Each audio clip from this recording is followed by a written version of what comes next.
Kalimat yang dituturkan oleh Sandiaga Uno ini terngiang terus di benak saya. Menjadi pemimpin bukanlah sesuatu yang mudah. Hanya karena kita ditempatkan di posisi sebagai pemimpin, tidak lantas menjadikan kita sebagai panutan yang pantas untuk diikuti. Jadi, memberi contoh agar bisa menjadi katalis dalam lingkungannya, ini kuncinya. Memimpin anak muda adalah tantangan yang harus saya hadapi di BPS Kabupaten Sumbawa Barat.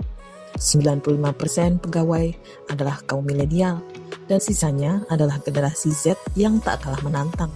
Harus ada perubahan dalam organisasi agar saya dan tim dapat bersinergi dalam harmoni. Jadikan keberagaman dalam organisasi sebagai kekuatan. Keberagaman individu memperkaya ide, tenaga, bahkan solusi dari permasalahan yang dihadapi. Perubahan dilakukan dari hal yang sederhana. Contohnya, di apel pagi. Jika semula apel pagi hanya berupa mengumpulkan pegawai setiap pagi dan melakukan doa bersama, apel pagi dimodifikasi menjadi apel tematik. Senin, apel resmi. Sebagaimana arahan pusat dengan protokol apel formil.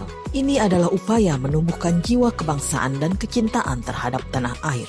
Selasa, apel motivasi, di mana saya selalu memberikan kisah-kisah inspirasional yang menggugah motivasi setiap pegawai.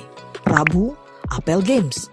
Setiap minggu, penggagas games dipilih sedemikian rupa sehingga setiap pegawai mendapat giliran untuk menggagas games masing-masing. Selain membawa keceriaan dan menggugah kreativitas, melalui games, jiwa milenial yang cenderung menyendiri dilebur. Karena setiap orang harus berinteraksi dan bekerja sama dalam memenangkan games. Kamis, apel quotes. Yang menyampaikan quotes adalah pegawai yang digilir setiap minggunya. Sehingga setiap orang memiliki kesempatan untuk bicara dan menyampaikan quotes-nya. Jumat, hari olahraga. Stres akibat beban kerja diseimbangkan dengan olahraga, sehingga kesegaran jasmani dan kebugaran rohani dapat seimbang menyokong produktivitas kerja. Komunikasi yang konsisten. Membiasakan setiap individu menyampaikan pendapat dan gagasan diupayakan untuk bisa menjalin komunikasi yang konsisten. Dalam setiap rapat maupun diskusi informal, saya selalu berupaya lebih banyak mendengar, alih-alih memberi arahan terus-menerus. Mengupayakan menyapa setiap pegawai setiap hari, menanyakan kabar adalah bentuk empati untuk menjalin silaturahmi dan kedekatan antara pimpinan dan bawahan. Kedekatan emosional yang terbentuk akan menjadikan setiap individu dalam organisasi dengan sukarela saling membantu satu sama lain, terutama dalam hal memenuhi target kinerja yang ditentukan. Hargai kinerja dengan reward. Reward dan punishment di BPS Kabupaten Sumbawa Barat dimodifikasi menjadi reward dan punishment yang digagas dalam diskusi, sehingga reward dan punishment yang diberikan bukan semata dari tangan besi pimpinan.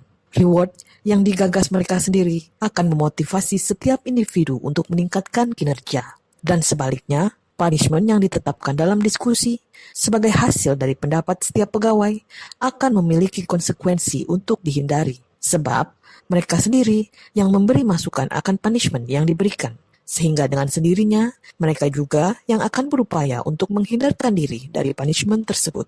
Membangun jejaring kerja yang luas. Sebagai pimpinan, saya berupaya memberi contoh bagaimana membangun jejaring kerja dengan dinas atau instansi luar. Selanjutnya, para pegawai diberi kesempatan untuk mewakili saya dalam rapat ataupun forum koordinasi yang melibatkan pihak eksternal. Bukti nyata, kemampuan mereka dalam menerapkan jejaring adalah dengan masuknya program Desa Cantik Sumbawa Barat dalam 20 besar yang berhasil. Walaupun tidak lolos dalam 12 besar, namun saya selalu menanamkan kepada pegawai bahwa kemenangan bukanlah tujuan akhir, tapi bagaimana kita selalu berupaya menjadi lebih baik. Itulah tujuan sejati. Sebelum mengajak orang lain untuk berubah, saya harus berubah. Sebelum meminta orang lain untuk berinovasi, saya juga harus menunjukkan inovasi. Setiap individu memiliki kelebihan dan kekurangan. Memperhatikan dan mengapresiasi kelebihan orang lain akan jauh lebih baik daripada mencibir kelemahan mereka. Dan yel-yel BPS Sumbawa Barat adalah salah satu bentuk perkataan yang terus kami upayakan untuk kami lakukan dalam perbuatan. Salam statistik. Statistik terdapat. BPS KSB siap membangun bangsa.